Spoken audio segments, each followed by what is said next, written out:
welcome to The Dark Files. I'm Emily Sweaters. And I'm Kasie Cardigan. And this week I am bringing a murder to the house. Woo! I love murder. I love murder. This is our first murder. Yeah, it is our first murder. And it is a complicated one. Yeah? Yeah. So first, let's go ahead and crack that claw. Yes. Although I will say I already cracked my Kasie claw. already cracked her claw. But Emily cracked that claw. Sorry, a little delayed. Okay, and again, we are not sponsored by White Claw, but we would love Not to yet. be. So White Claw, please sponsor us. Today I'm drinking a raspberry. I'm drinking my favorite mango. Mango's a solid one. Yeah.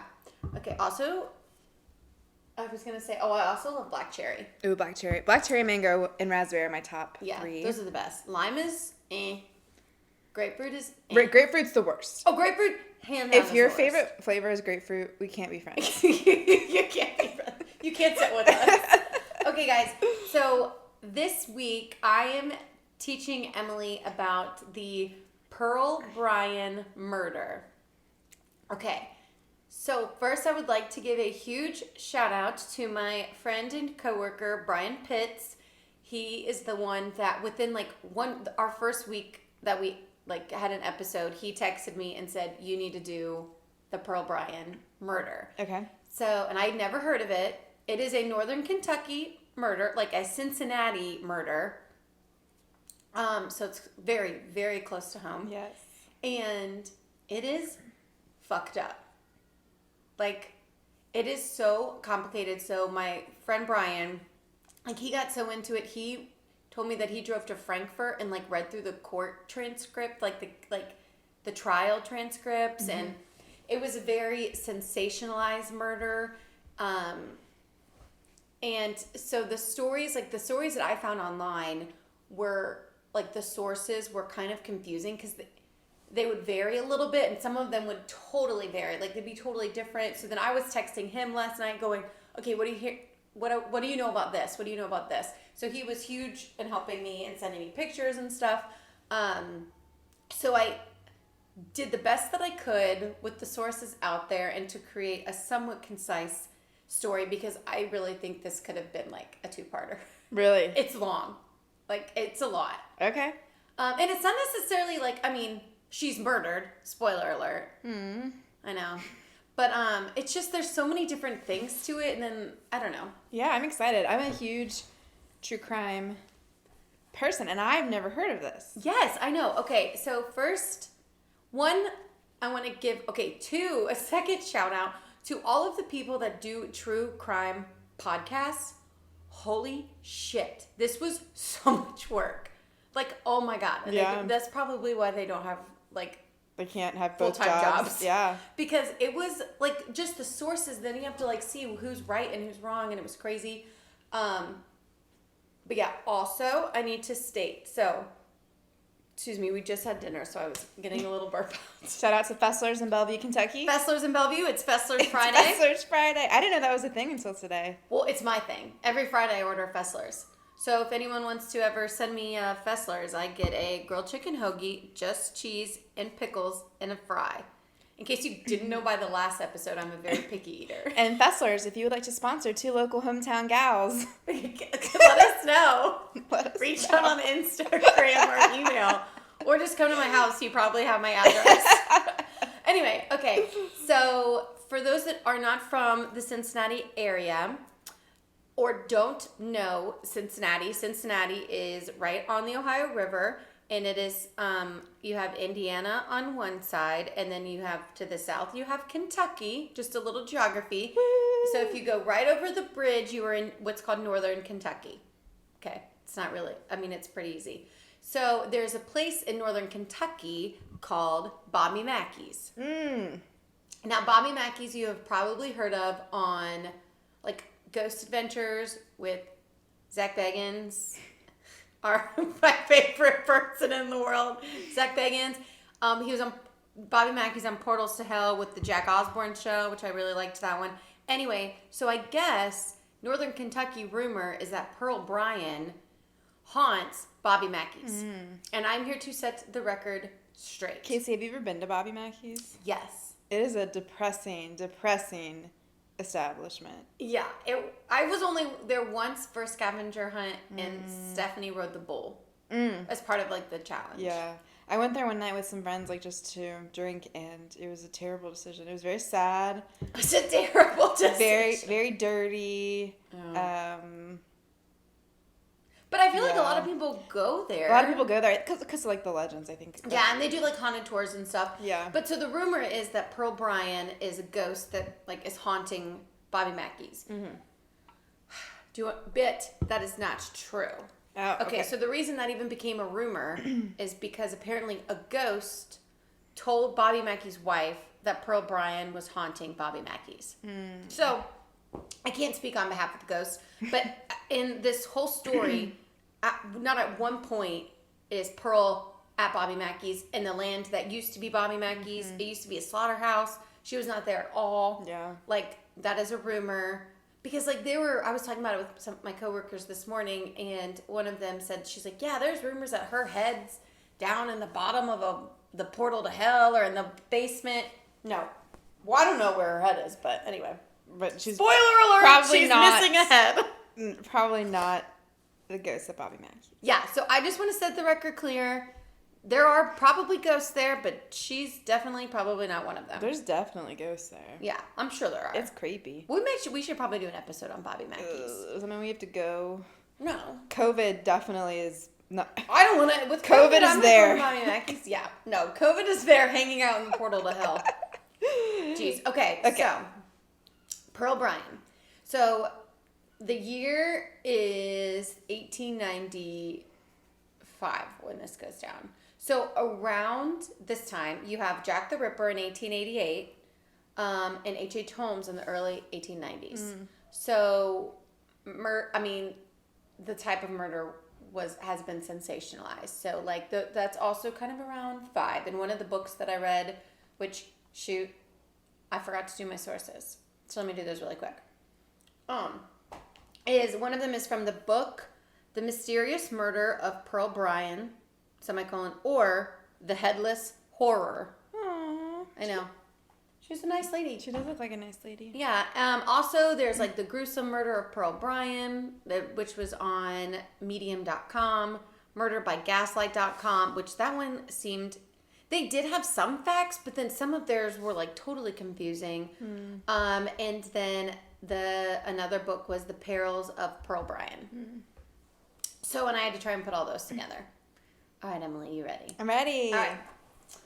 Oh, Pearly Pearl. Okay, so Pearl Bryan was born October 25th, 1872 in Greencastle, Indiana. So she is a fellow Hoosier. Nice. So Greencastle, Indiana is located about halfway-ish between Indianapolis and Terre Haute, so on the west side of the state. It is also where DePaul University is located. Okay. So Pearl was, I think it was like the 11th out of 12 children. She was one of the youngest of her family. Her father, Alexander, was a prominent farmer, stock breeder, and owned a dairy business. So they were a well-respected family in the Greencastle area. Gotcha. I wouldn't say they were like loaded, but they were they got 12 kids. They're a hardworking Hoosier family that's they've got a little bit of money, but not like loaded. If they had less kids, they'd definitely have more money. Oh yeah, for sure. And I'm sure not all of them survived. Oh yeah. We got to be realistic about that. True. There's 12 of them. Probably 5. No, maybe 7 survived. I don't know that as a fact. Okay. I'm just saying that. Nothing here is real. No, I'm kidding. I don't know. Okay. So from all accounts, Pearl had a happy and healthy childhood.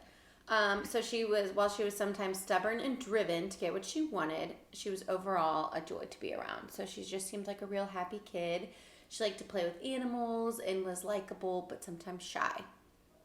So you're just like a good old normal gal. Yeah, just normal Hoosier. Normal Hoosier. Well, ish. Okay. Pearl went on to graduate high school and was described as pretty and charming. Men from all social circles were interested in wooing Miss Pearl. So this is like definitely pre-Tinder. Definitely pre-Tinder. But basically, it's like Tinder with different social circles. Like, she gets to choose. Yeah, but she doesn't choose any of them. Oh, good for her. We love an independent woman. We love an independent woman, but it soon is not going to work in her favor. Oh, shit. So she doesn't really pick any of them. But maybe, I mean, I'm sure she goes on, like, dates with them. Yeah. But, Probably. and she was a good family. Like, people, I feel like, would have wanted to marry into her family. Yeah. They're, like, a good family. She's an awesome kid. Well, not a kid. Woman. You know, whatever.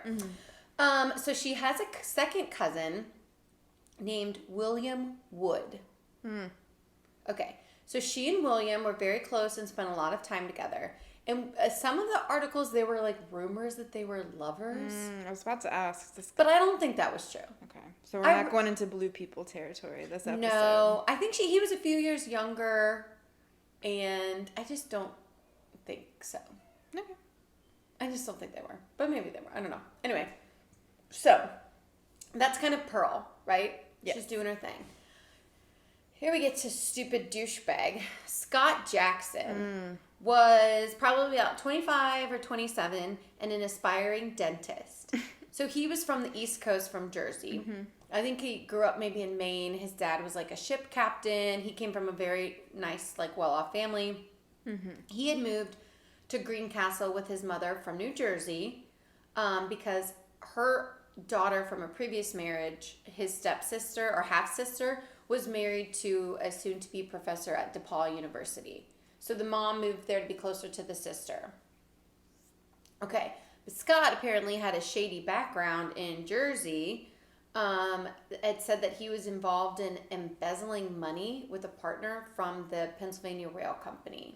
But I don't think he ever served a sentence or was indicted because I think he turned against the partner. So he's a narc. Yeah. He's a douche. So spoiler alert, he's the worst. Okay. Anyway. So he goes to dental school in Indianapolis. Shout out to all my friends in Indy. Okay, so he goes to Indianapolis, but in Indianapolis, he's still shady because he, like, on some of the accounts, he was just drinking all the time or was, like, rude or arrogant or taking these girls out and just kind of generally just being a douche. Yeah. And I think he didn't have a great reputation there. So his mom moved him to Greencastle to kind of, like, get away, and she could kind of control where he was and who he was with and things like that. So she's, like, trying, like, not actually addressing the problem, just, like, moving him. Yeah, just moving him around. And I'm sure she's aware that he, like, has his issues. Piece of shit. Yeah. So, yeah. So then he gets a job there at a local dentist office, and he also befriends Pearl's cousin, William Wood. So it's like a simultaneously-ish, he befriends William Wood, and he also, in one article, said that he met Pearl while she was at the dentist, and then Scott convinced William to convince Pearl to go out with him. You know what I mean? Yeah. Kind of like, hey, like, yo, talk to your cousin for me, like, whatever. Yeah. Okay. So they meet in the spring of 1895 in Greencastle. So Scott is known as charming, good-looking, and comes from a good family. So his dad was like a captain of some sort of sea ship and whatever. So he was like for all accounts, seems like a good guy from what they didn't know about his shady past. Right. So apparently from some articles, it was love at first sight, and Pearl was smitten. So they would borrow William's, like, carriage and go on carriage rides through the woods and stay up late at talking, but the parents, like, in the parlor, but the parents were, like, they trusted Scott. Okay. So, but then they became intimate. And by the end of the summer, she was pregnant. Ah! I know. Oh, Pearl. So then Scott went to dental school again because he was in dental school in Indianapolis. Yeah. I can't remember if I said that. You did say that. So he then goes to Cincinnati for dental school at the Ohio Dental College or something. There's so much information. I'm not really going to say names of as many things because there's a lot. Okay. So he goes to Cincinnati. Yeah. They keep the pregnancy a secret. Okay. That's on the DL. Usually the first mistake. So in some articles it was confusing because I'm sure Pearl, like, wanted Scott to marry her, right? Like, she was clearly liked him or whatever. But so one of the articles describes Pearl as like wants him to marry her and blah blah blah blah blah. Anyway, sorry guys, I'm moving on the couch. Okay, so Scott like was not feeling that way about Pearl. Mm. And I don't know if Pearl really, I'm sure she was like, shit, I'm pregnant. Yeah. Marry me. Like, this is, you know, whatever. She was 22, 21, 22. Okay. So, while he was away at school in Cincinnati, he would send telegraphs to her cousin William. And in those telegraphs, he would give Pearl recipes and concoctions for how to have a miscarriage. Oh, what a little shit. Yeah. Did Pearl want the pregnancy? I don't know. Like, I don't know. And that's why this was so hard, is because on one of them it made her sound like this lovesick, like, puppy that just wants him to marry her. Mm-hmm. And then the other times it's like she was like she said, oh, they didn't work. They aren't working. So I don't know if maybe they weren't working or maybe she didn't really want him to work. I don't know. You know, I don't know. So, and apparently early in the fall, he had told the dentist he worked for in Greencastle that he got Pearl in trouble. And the doctor was like, well, you should go marry that girl. Mm-hmm. But clearly he didn't. So then he would write like her cousin and ask about how her condition is and stuff like that. And then, so he came home during the winter holidays, and he came back to visit family and saw that Pearl was starting to show. Mm-hmm. Mind you, I don't think anybody besides the cousin and Pearl knew, as far as I can tell, and Scott. So he told Will, the cousin, that as soon as he said, apparently these concoctions aren't working, we need to have a surgical abortion. As soon as I have the way or means, I will contact you and have you send Pearl down to Cincinnati. So he told her he would take care of it, or take care of her. So in late January, he sent for Pearl. Mind you, let's think about this. Okay, if she was pregnant by the summer, that baby's about ready to go. I mean, in June, she's probably, like she's like 5 months pregnant, or 5 to 6 months pregnant. Right. So, like, she's pretty far. Yeah. Anyway, whatever. So, she told her family she was going to visit another family in Indianapolis. And then instead, she got on the train to Cincinnati, and Will sent her off on the train on January 28th, 1896. Okay. So this was the following year. Sorry, my throat is still like... Okay, so Pearl arrived in Cincinnati, and she was looking for Scott. She stayed at this hotel called the Indiana House, I guess, in downtown Cincinnati, going under her sister's name. So she looks for Scott. Eventually they meet up. Okay, pause the story because we're going to fast forward a few days. Mm-hmm. This is where things get very confusing. Okay, so as far as you know right now, she's in Cincinnati. Yeah. All right. She found Scott. They were supposed to be getting an abortion. Like hanging out together pre-abortion. Yeah. Now, in one article, it said that he just said he would take care of her. So maybe Pearl thought it meant, like, there was one whole story that was like, Pearl thought that meant getting married. So she came down and she said, I'm going home because I don't want an abortion. But I think she was kind of, I don't know. I think she kind of knew about the abortion and was also actively doing it. Anyway, so fast forward a few days. February 1st, 1896, Johnny Hewling was walking to the Lock Farm across the river. He was walking to the Lock Farm, located in Fort Thomas, Kentucky, which, for those of you that do not know, is just right across the river from Cincinnati. Mm-hmm. So Johnny Hewling was walking. He was in Kentucky. So in Kentucky, he's walking up this hill, and it's where the YMCA is now in Fort Thomas. Exactly where that is. Yeah, up where he worked as a farmhand, and so on his way to work, he tripped over the body of a headless woman. Oh no! So the woman was on her chest, head down on the slope of a ravine. Her arms were outstretched, and her feet rested at the top of the hill in a pool of blood. Okay. Oh, so the Kentucky sheriff, Jewel Plummer, is a dude. Jewel? I think his name's like Julius. Like a jewel pod? Yeah, like a jewel pod. Like a jewel pod. So jewel, which to me sounds like super Southern, like jewel plumber. Yeah. Or I think, one of the things that said he went by Jake. I don't know how Julius turns to Jake. Jewel pod Jake. Jewel pod Jake. And the county coroner arrived on the scene. They thought that she might be a Cincinnati sex worker. Because, okay, guys, so Fort Thomas, which is now a really nice suburb, it was what was like a military fort. Hence the name Fort Thomas of this community. So there's still like the tower. They call it Tower Park. Where there's a watchtower. That's where we saw Bret Michaels.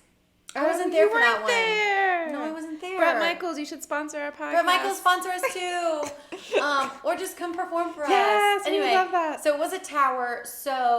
And there were military like soldiers that were stationed there. So they thought that it might have been a sex worker that one of the military men had got and was dead. So they call over Cincinnati detectives, Krim and McDermott. Okay.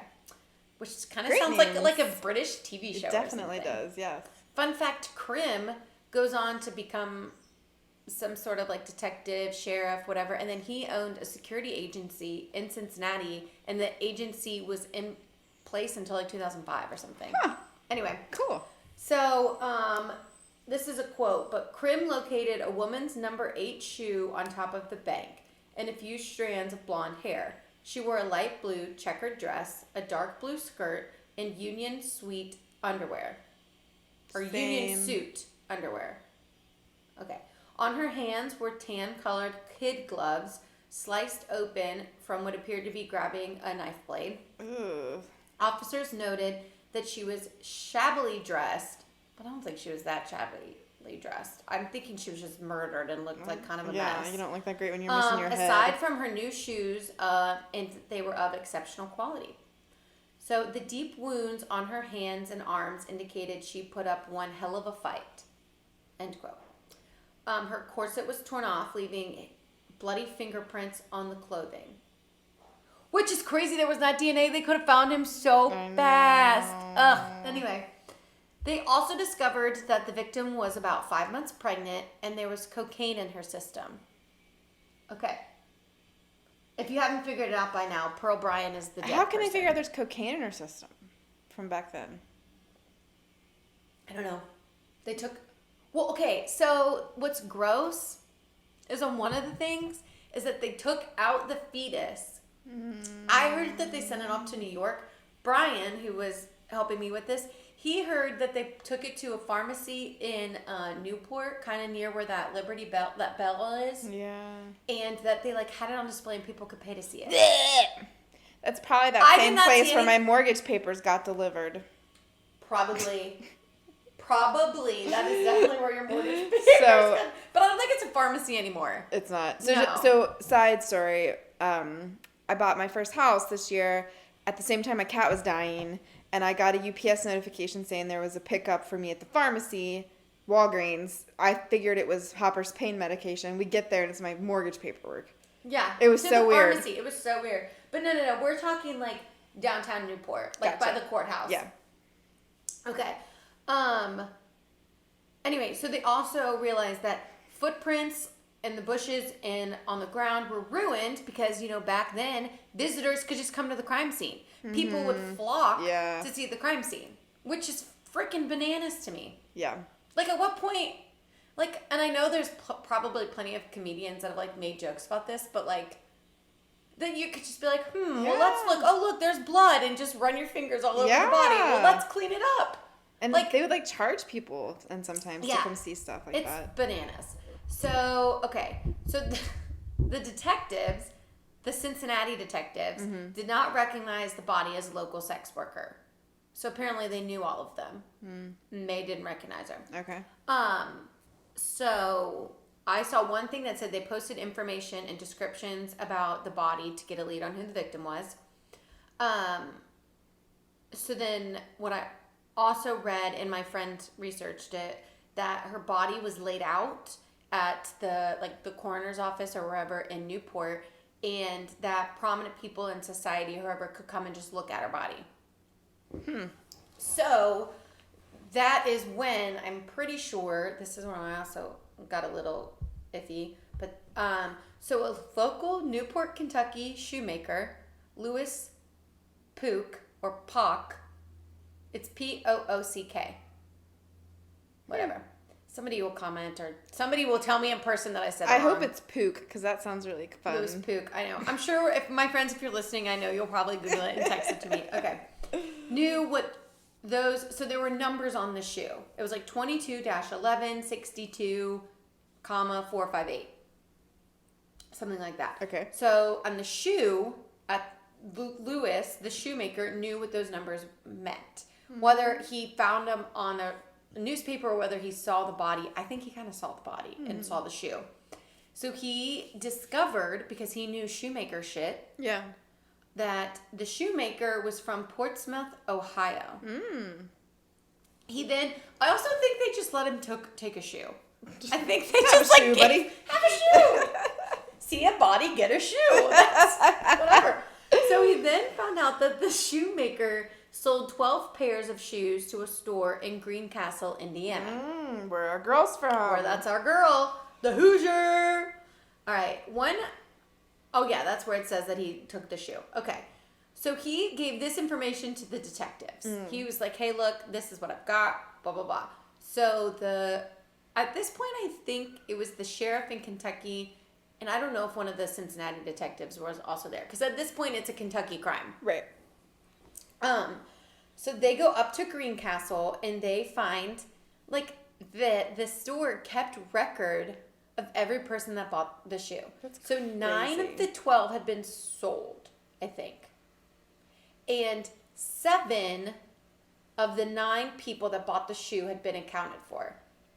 So that left 2 people, if you can do that math. Gotcha. Okay. I'm following. So they went to the one person, it wasn't her. They also were carrying around her clothes, like her bloody clothes with them. It seems like a health hazard. I think health hazard is not even the number one issue, Emily. There's people on the crime scene. Her body's on display at a morgue. Well, I mean, this was Somebody has her shoe. Yeah. Well, they just have her shoe. I guess this must have been before they knew, like, you shouldn't contaminate the crime scene. Not even contaminate it, but even just, like, be in it. I guess...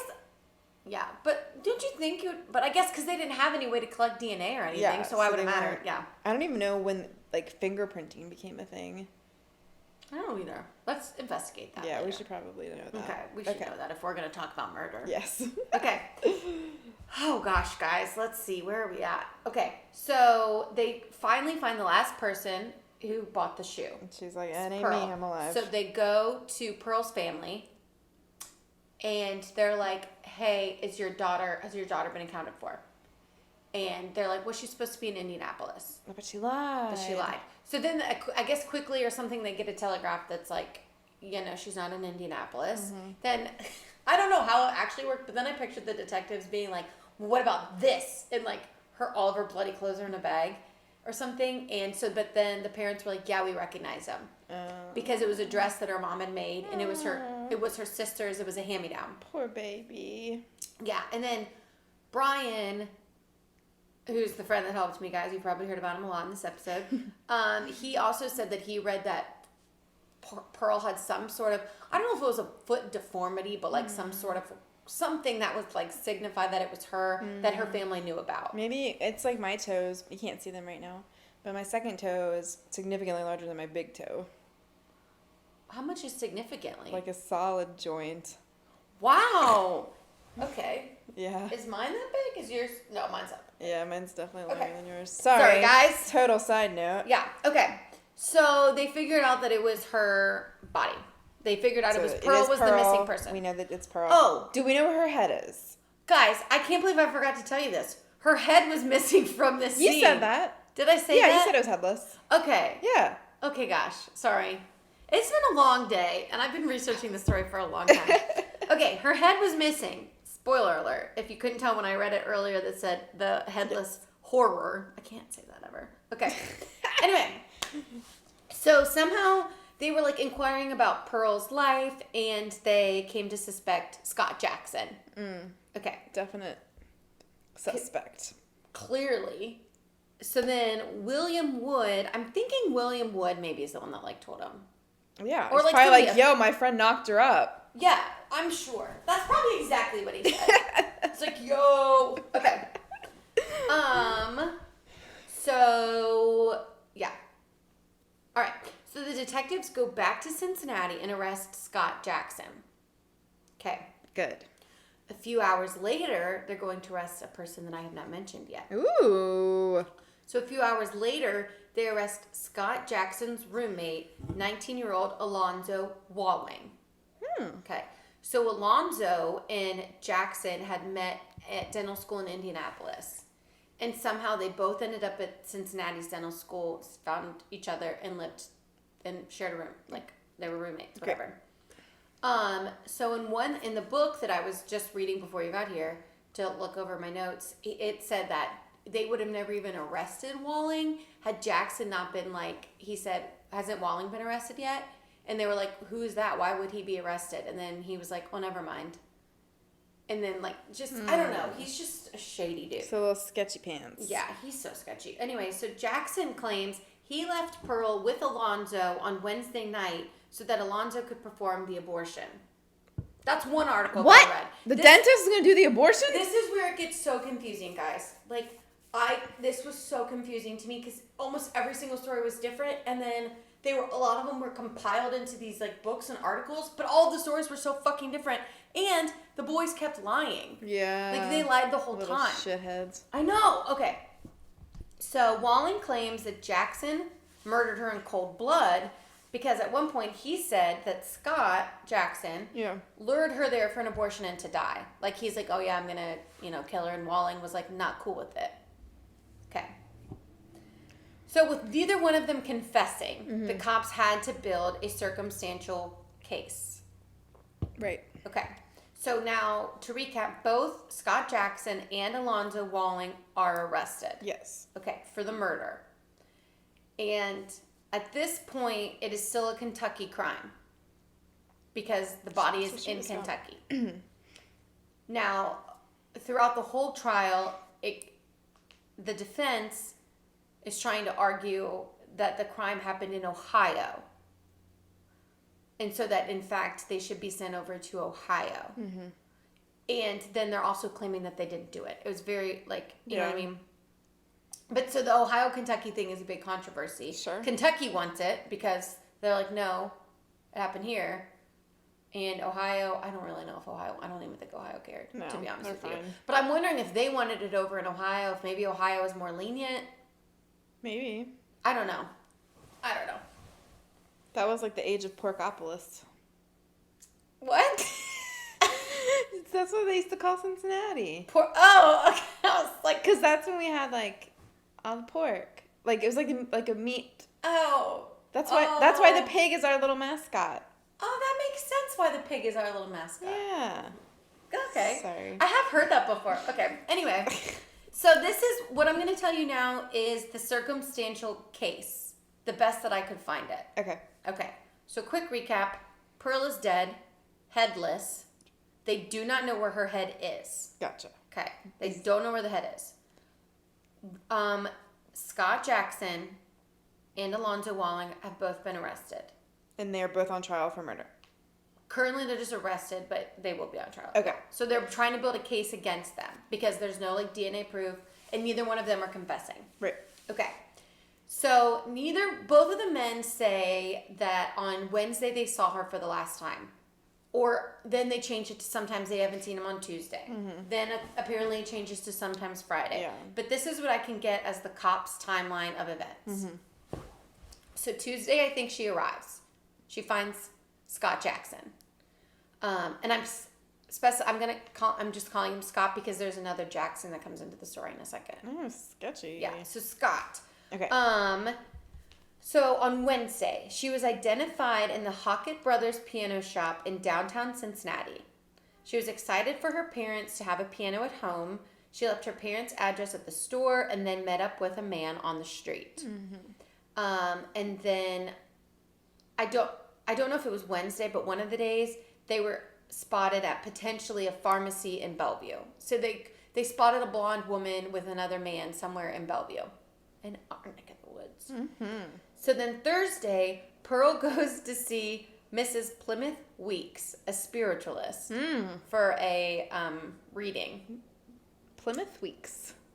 I know, I love it. It's a great name. Plymouth Weeks. That's who I'm going to be Plymouth for Halloween. Anyway, so Pearl was there for a reading with a man named Doc. And this, it turns out, was Scott's his Cincinnati nickname. Doc? Yeah, because he's going to be a dentist. Oh, Jesus. But I love how he's like, that's his Cincinnati nickname. That's what they call me in Cincinnati. Yeah, what's my Cincinnati nickname?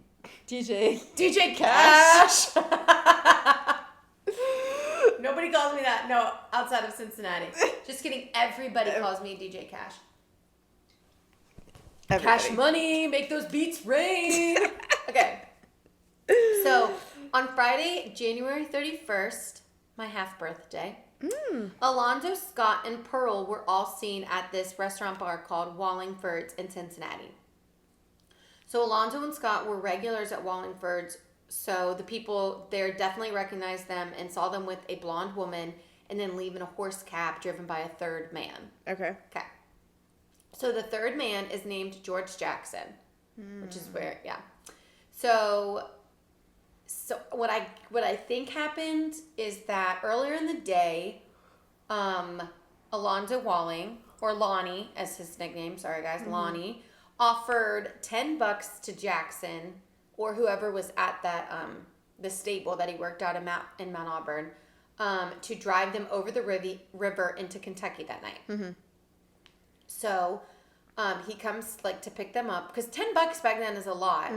And we coursed like today.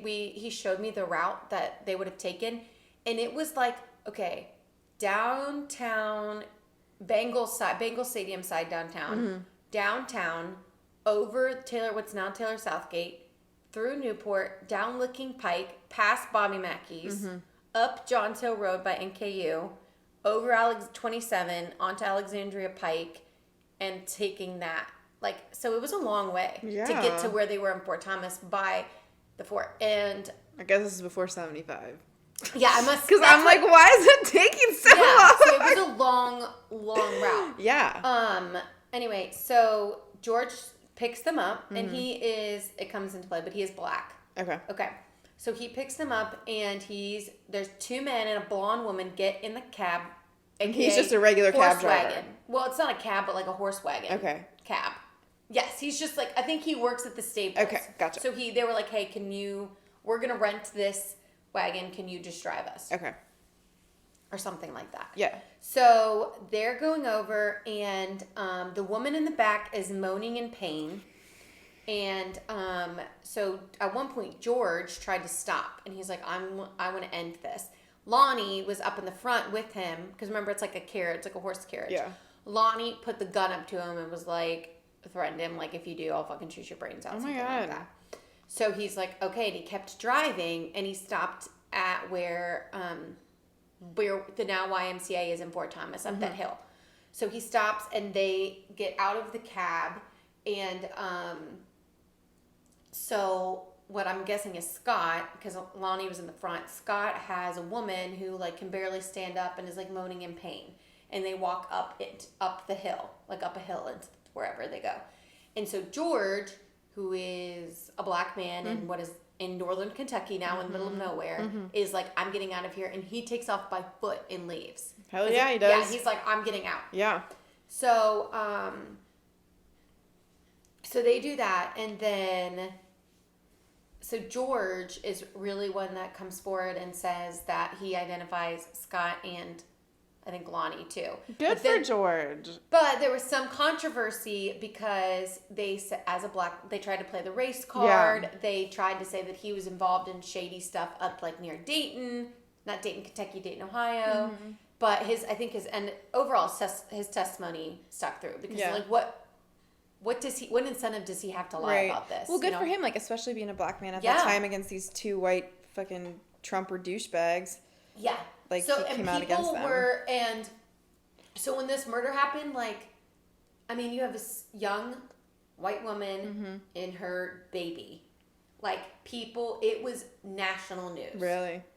Like, it was all over the place. Very sensationalized. Like, that's why in the one book I said they're comparing it, like, to, like, H.H. Holmes and Jack the Ripper and, like, all of these major crimes were happening. So it was very, very publicized in, like, national news.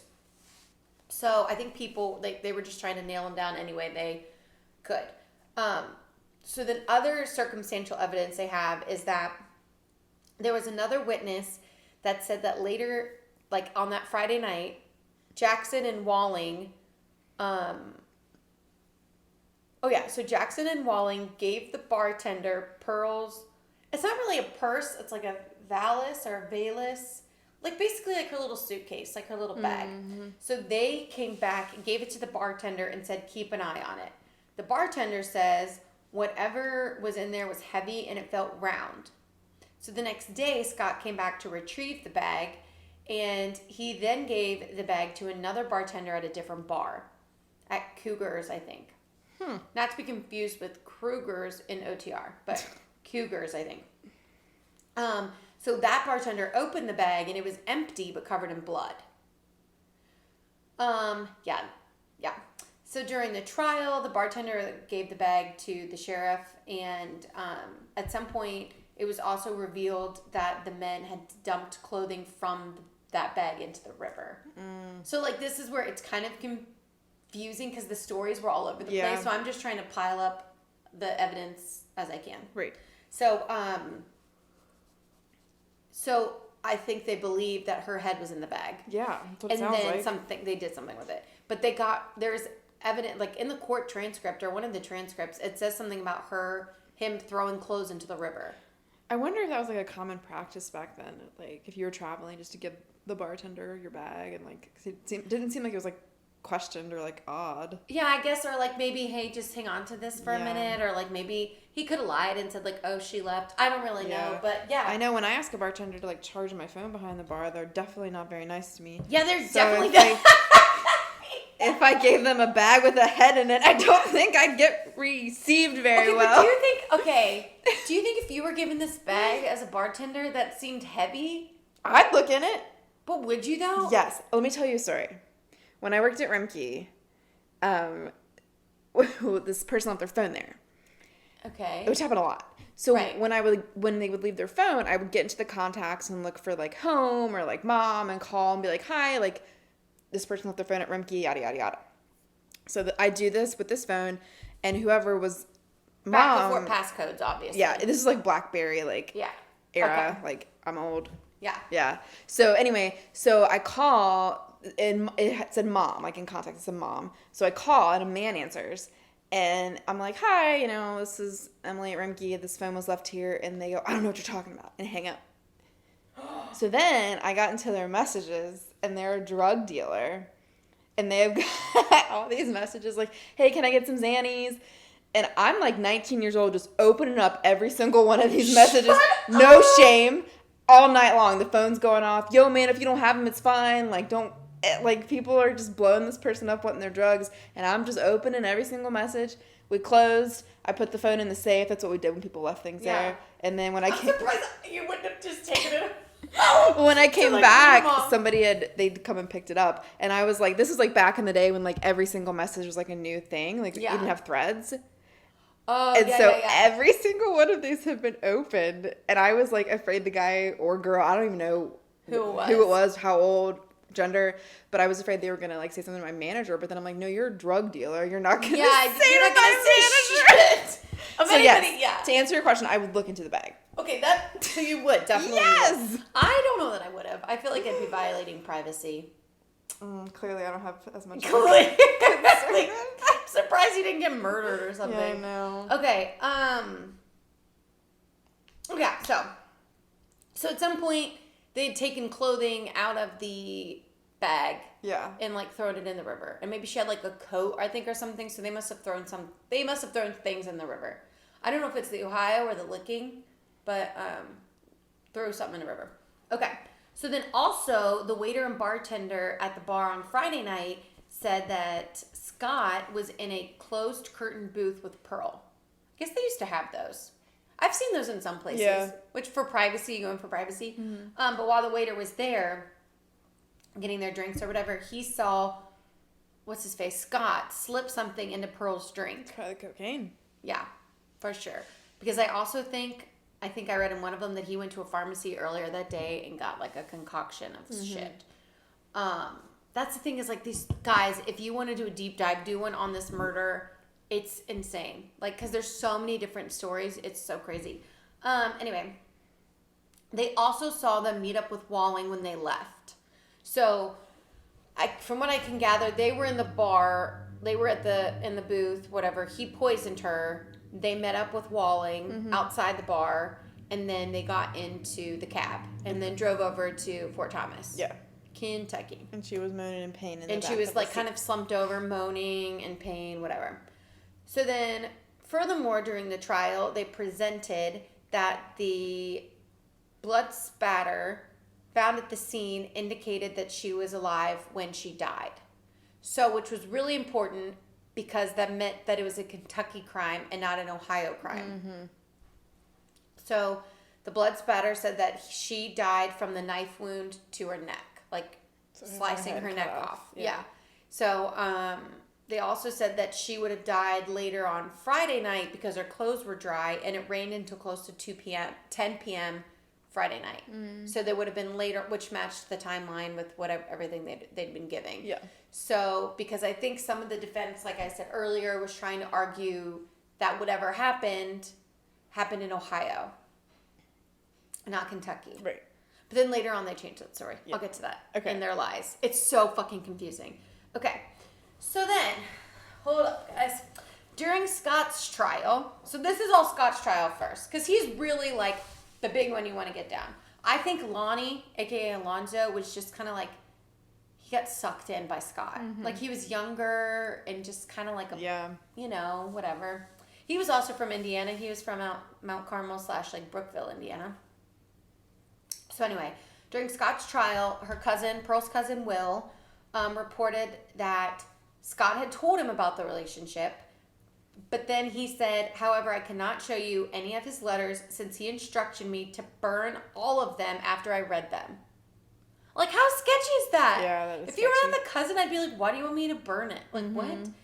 Anyway, so then the cousin then described how he had written him letters for instructions with abortions, etc., and about the one that said, I'll call for you when it's time. Right. So he also received a letter in early February that said, quote, I have made a big mistake, but please stand by me, end quote. He said that he never had a chance to read the very last letter that Scott sent him because it was confiscated after Scott had been arrested. So I think when the police found out that Scott was like writing people that he had been writing William, that they were like, hey, can you turn these over? And William was like, sure, fucking take them. I don't care. Like my cousin's murdered, whatever. So, but during the trial, the prosecution's lawyer read the letter, and in the letter, Scott asked Will to write a letter to the Bryan family from Pearl saying that she was moving to Chicago and would contact them later. Jackson told Wood to sign the letter with Pearl's name, mail it, and then burn that letter immediately. What a little sketchball. I know! So he totally planned to kill her. I think so. It wasn't like he just freaked out and I think so. the abortion was botched or something. He just... I think he did. Yeah. I mean, I don't know, maybe, no. I was going to say maybe they did try an abortion, but no. I think he was like, she's too far along. There's no way. Yeah. Like, I just don't think so. Yeah. You know? I want to be a dentist. I don't know if that was his end goal. I think it was to be a douche and not marry this girl that you got pregnant. Right. Which that makes me feel bad for everybody back in the day that you had to like... Yes. that was awful. So, okay. So many think that Scott had brought her into Kentucky, near Fort Thomas, so that the police couldn't identify her. Well, obviously that's why they chopped off her head, so that they couldn't identify her, and so that people would think she was a sex worker and not really care. Yeah. That they would be like, oh, she's one of the military men's like women of the night or whatever, and they like, freaked not out worry because about they it. got her pregnant and killed her. Yeah, something like that. That was just Like, a I mean, very- honestly, that makes sense, though, because Yeah. why else? Well, they cut our head off. Yeah. Yeah. I mean, I guess there isn't really anywhere to, like, picturing downtown Cincinnati now. Like, I don't really know where you would hide a body in downtown Cincinnati. But I also think it puts a distance between Ohio and Kentucky. They're two separate states. Like, you hear a lot about now in cases, like, once you cross jurisdictions, that things get really muddy and stuff like that. But they seem to be working very well together. Yeah. Both the police agencies did. Okay, so anyway, so that's that with whatever. So Scott was found guilty of Okay. premeditated murder. Good. As was Alonzo. Good. And they were sentenced to hang to death. Nice. Okay. So these were some of the lies that, like, I've been talking about how some of this was so confusing. These were just some of the things that kept coming up from the trial. Okay. Or, like, articles that I've read. Because it was bananas. Bananas. Okay. So both of them claimed the other one did it. That was the first one. Like, they both said the other one was the one that did it. Right. I don't think Alonzo killed her. I think he was a part of it. Yeah. But truly, I don't think he killed her. Yeah. He had no motive. Like, I think he just followed Scott's cue. Okay. Then they claimed that they never saw her after Tuesday. Then they claimed they didn't see her after Wednesday. Then they claimed, then this woman in Indianapolis, I guess Scott got this chick in Indianapolis to say that he was with her that night. Then he said that he was somewhere else that night. Then it was this chick named, like, Lulu in Indy said that she saw Pearl at the train station. Pearl described to her the condition she was in.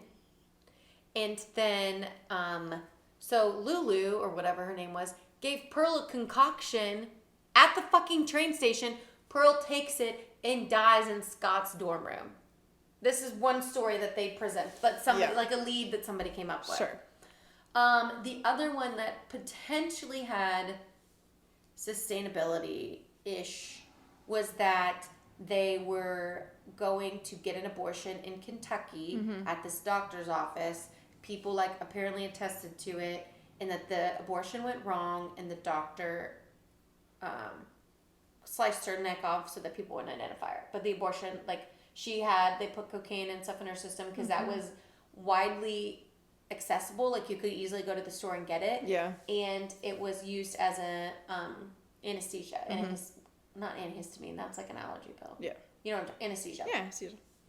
So, so then the doctor, though, that they claimed was the doctor that did that, was already locked up in an insane asylum in, like, Lexington or Louisville. So that one that fell started to through. build credit, but I think he was lost credit. Yeah. So, but then the men claimed that, Scott claimed, like, oh, Alonzo did the abortion and then she died because of the abortion. Or, like, the abortion went wrong and so then that's why they did it. But you have so many witnesses. Like, even the medium testified that she was there. Like, everybody said that they saw her. So, like, the timeline none of those other ones made sense. Right. So, they're found guilty and sentenced to hang to death. Now, you would think that would be the end of this craziness. But it's not. Okay. Okay. So, mind you, remember, everything is sensationalized in these newspapers. Yeah.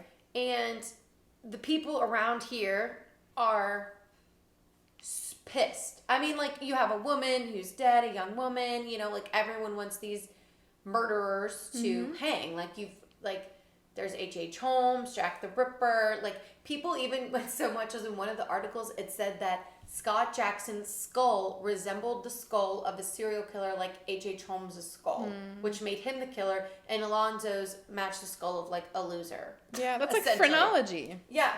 So, stuff like that. Like, people were bananas. So, initially they were in Newport. No.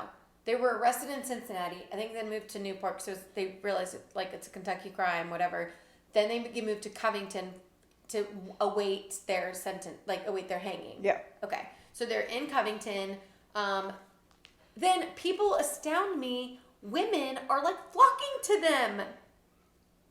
Like, there's one, like, Alonzo has this girlfriend from before, and she's still messaging him. Like, there's these women that are, like, treating them like they're the mothers. Ted Bundy. People are And like Charles Manson. Yeah, like people were still like that was still a thing. People, you know, trying to save them, whatever. Yeah. So mind you, they still don't know where. They still will not say where the head is. So and that's like in one thing it said that they get the sister to come in and beg and like the guys to be like, please, please, please tell me where her head is. We just want to give her a proper burial, like stuff like that. And they're like, no, we don't know where it is. Or they're like, yeah, they wouldn't say. So then like a local priest or minister or somebody befriends them and is trying to get them to repent, but they never do. So they're just living their life in prison, singing songs, apparently, doing whatever it is you do in Covington prison. Sure it'd be a lot different now than it is then, but maybe not. So eventually all of this is happening and we're March 1897. Okay. So I gotta take a break. I told you this is a doozy. This is a doozy. Okay. So they're brought to stay at the courthouse down on York. Yeah. The Newport courthouse. Mm-hmm. So they're like, there's a building. I don't know if it's like they built behind it. They had rooms somewhere up on one of the floors. Mm-hmm. Fun fact, everyone, if you watch the Ted Bundy movie with Zac Efron, the courthouse that you see is the Newport courthouse. They filmed that. They filmed it here in Northern KY. Kentucky. Yep. Anyway, so they're staying there. People, like, okay, when they transferred them from Covington to, either from Cincinnati to Kentucky or Covington to Newport, they had a whole friggin' armada going across the bridge. Like, wagons of security forces and everything because people were so mad. Like, they wanted to lynch them. Yeah. Like, for their own safety and for the safety of everybody. Mm-hmm. Like, it was bananas. I know I've said that a lot, but it just was. So, they're over there, like, they have, like, they're bringing troops up from Frankfurt. They have people from all over, like, hundreds to thousands are gathering outside of the courthouse, just, like, yelling at them, screaming at them. And sometimes they're, like, taunting them and saying stuff, or they're just, like, in there being, you know, writing letters to people, whatever. Mm-hmm. So at one point, so Scott, their families are near there. Mm-hmm. So Scott's family came in and they were staying at a place nearby, but they refused to go to the hanging. Like I can understand that. They could do it. Excuse me. So, but I think I read that they had a coffin brought to the courthouse so that his body could be put in a coffin. But it even got so far where they had to think ahead to stop, like, they knew people would go after his body even if it was dead and, like, grave rob and things like that. So they had, like, a whole decoy planned out where the body would be allegedly transferred to one spot, but it was really in a different place where they cremated him. Oh, wow. And then they didn't want to bury him in Greencastle. I don't know if it's, like, out of respect to Pearl's family or just whatever. Yeah. So I think they ended up shipping his remains to Maine in the long term. But, like, I mean, they had to, like, it was like, I know I said that, but it was crazy. So then they have, like, people are out there, like, at all hours. They have security in, like, all this stuff. And there was a point where the day before the hanging, Scott Jackson said Alonzo was innocent. Oh, wow. Period. Okay? So then Alonzo's like, that's what I've been saying. Gets to his lawyers. The lawyers give it to the governor, and the government, like, for a reprieve or, you know, to extend the whatever. Yeah. So, and the governor was basically like, okay, where's the head? Like, the lawyer's like, you have to tell us where the head is. And Alonzo's like, I don't know. I don't know where the head is. And they're like, okay, no. The only way you're going to get a pardon is if Scott confesses to everything and tells where the head is and, like, says that you were innocent. But Alonzo allegedly was like, well, he's not going to do that because if he says that, then he's going to confess his own guilt. Yeah. Like, he can't do one without the other. Right. So then they go to Scott and they're like, okay, Scott, tell us, like, is Alonzo innocent, whatever. And Scott was like, I can't say with complete certainty that Alonzo was innocent. Oh, my gosh. Completely innocent. So he wasn't pardoned. Neither one of them. So, like, the day before, he thought he was going to be, like, Alonzo thought he was going to be pardoned. That's terrible. But I'm also, like, I don't know. I have mixed feelings about it because I'm like, you went along with it. Yeah, he was there. I'm sure he knows where the head is. Well, he might not know where the head is. You don't think? No, I'll tell you my theories on that in a second. Okay. So Alonzo thought he was going to be, but he didn't. So on the morning of March, I think 20th, 1897, both men were set to hang outside of the Newport courthouse in like the back. That's not a Pokestop, no. It's who would have thought? Who would have known? Who would have known? So then the last words, basically, when they asked them about their last words, they both were like, "We're innocent." Yeah. Yeah. You know, you're usual. Sure.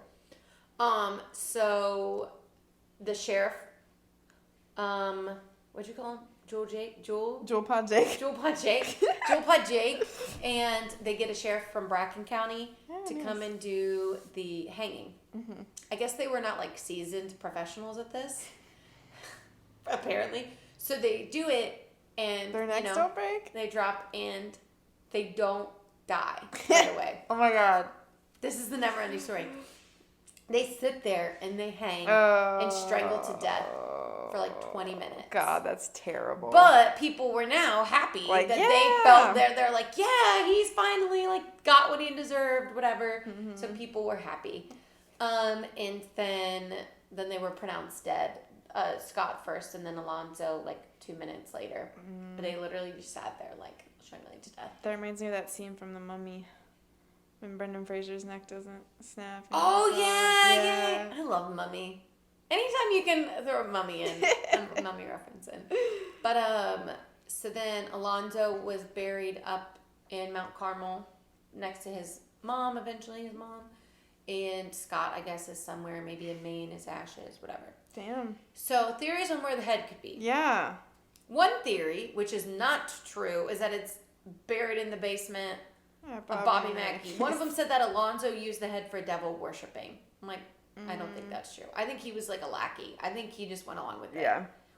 I mean, did he play he was there. A factor in it. Like he got he was a part of it. He deserved punishment as well. But I think it was Scott's like main idea, and he got Alonzo to go along with it. So it's not a Bobby Mackey's. I do not think Pearl is haunting Bobby Mackey's. Yeah. Why would she wasn't there?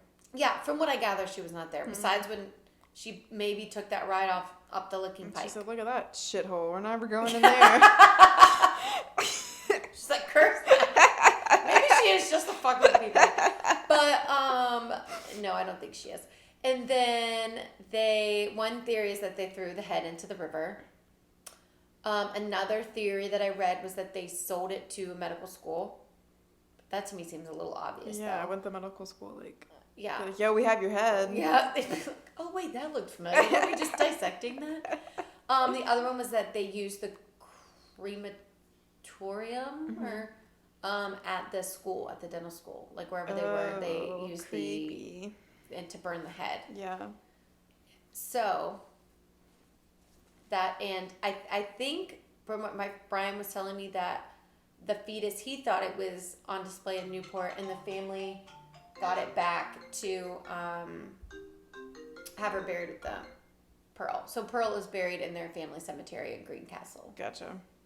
So yeah, that is the story of Pearl. That Bryan. is a doozy. I know, and I could have included more. That's like a somewhat abbreviated version. Oh yeah, that's nuts. I know, and you're like, it's like when you think about it, you're like, oh, it's just a murder. Yeah. Not just a murder, guys. Of but course like, not. But I mean, I'm like, oh, she's killed, whatever. But there's so many articles, and it's an old story, and like there's books about it. But I think I don't know. It was just hard to read. It was hard to research because every story is so different, and then newspapers were so sensationalized. So that's where Brian got a lot of his resources from. He read all of the newspaper articles, and he was a huge help, as I said earlier. But yeah. Yeah. Because we were talking, he was like, it's annoying that people think that it's just Bobby Mackey's because the real story is so much more interesting than just haunting Bobby Mackey's. Lauren, my sister, she's more into the paranormal than I am. And when I went to Bobby Mackey's, she was like super freaked out. Like when I got home, she's like, you have to like cleanse yourself and like all this other stuff.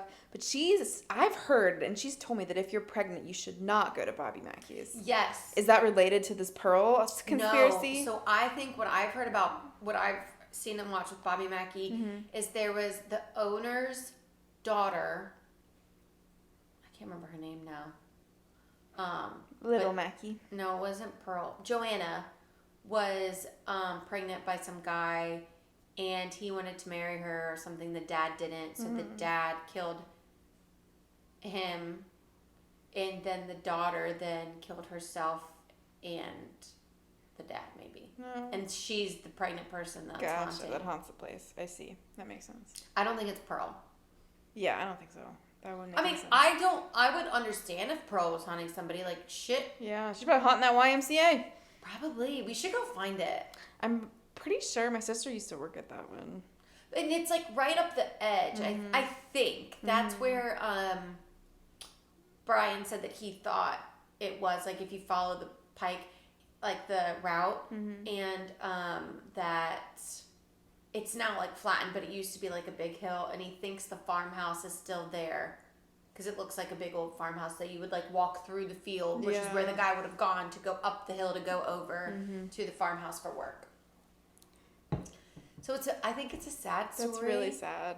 I think it's very interesting, and if you guys want to deep dive into it, it can like take, I don't know, it takes so much time. Like, it was a lot. Yeah. Good job. That's good research. Thanks. It was a doozy. Yeah. Now we know about. I think I covered anything. Are there any like questions? Did I miss anything? I don't think so. I mean, I didn't know anything about it. Okay. But I'm like, did I answer? Okay, the head is still missing. Her body is in Greencastle. The shoemaker's the one that identified her, good. which I think is bananas. Good on the shoemaker. The men are both hanged. Yeah. And I think, I can't be sure, but I don't even know if I should make this statement, but I will, because who cares? It's our podcast. I think that they were one of the last hangings at the courthouse. I can't be certain. I don't think it was the last hanging in Kentucky. But I do think it was one of the last ones at the courthouse. Yeah. But now there's a whole extension on the back. So maybe they haunt it. They might. They might haunt that Pokestop. Yeah, I was just there getting my Kentucky license, so maybe they haunted me. I still haven't switched my license. Yeah, but you had a Kentucky license. Yeah, but it's not the right address. Oh, well. Government, don't come after Emily. Don't come after me. I'm a law-abiding citizen, mostly. Yeah, mostly. Besides the time she went through the drug dealer's phone. That's not a breaking a law. It's kind of, isn't it? You left your phone in my store. I was the manager. Did you know that?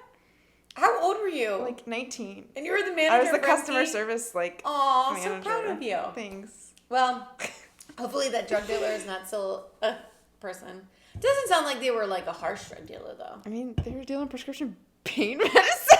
Yeah, I guess that's true. Okay, anyway, guys, thank you all so much for listening. I know this was a long one, but hopefully you found it interesting. And I'm sure I missed things, but it was a lot. So I highly recommend researching it, but don't read everything you see on the internet. Don't believe it all, because a lot of it like didn't even make sense whatsoever. Anyway, Emily, what are you talking about next week? I actually don't know. I don't know yet. Oh, it's a surprise. Yeah, I've got a couple of ideas, but I need to narrow down which one I'm going to do. Okay, it'll be a surprise. But anyway, guys, thanks so much. We will have our episodes live every Thursday. And we love when you listen to them and then text us, because it's always fun. And we don't always remember what we say. Yeah, so. I really don't. Also, either. rate and review us. Yeah, rate and give review. Give us 5 stars. My mom tried to give us 5 stars, but accidentally hit 2. So if you see that 4.5, it's because of Ellen. It's because of my mom. Thanks, Mom. Yeah, but that's okay. We still love her. And yeah, rate and review us. Download us. Follow us everywhere. You can, if you have any suggestions, I've already had a couple of friends email me, not email me, text me suggestions. So you can email us at thedarkfilespodcast@gmail.com. And you can find us on Instagram at darkfilespodcast, or on Twitter at thedarkfilespod. The Twitter. Yeah, we usually try. Emily's really good about posting on the Instagram, so follow us, and hopefully we'll do some sort of like fun giveaway. Also, if you see Emily, tell her by the time you listen, happy belated birthday, because her birthday is tomorrow, Saturday the 26th. Anyway, thanks for listening, guys. I think that's about it. I think that's it. So, Kasie, what do we say about the case of Pearl? Case Case closed.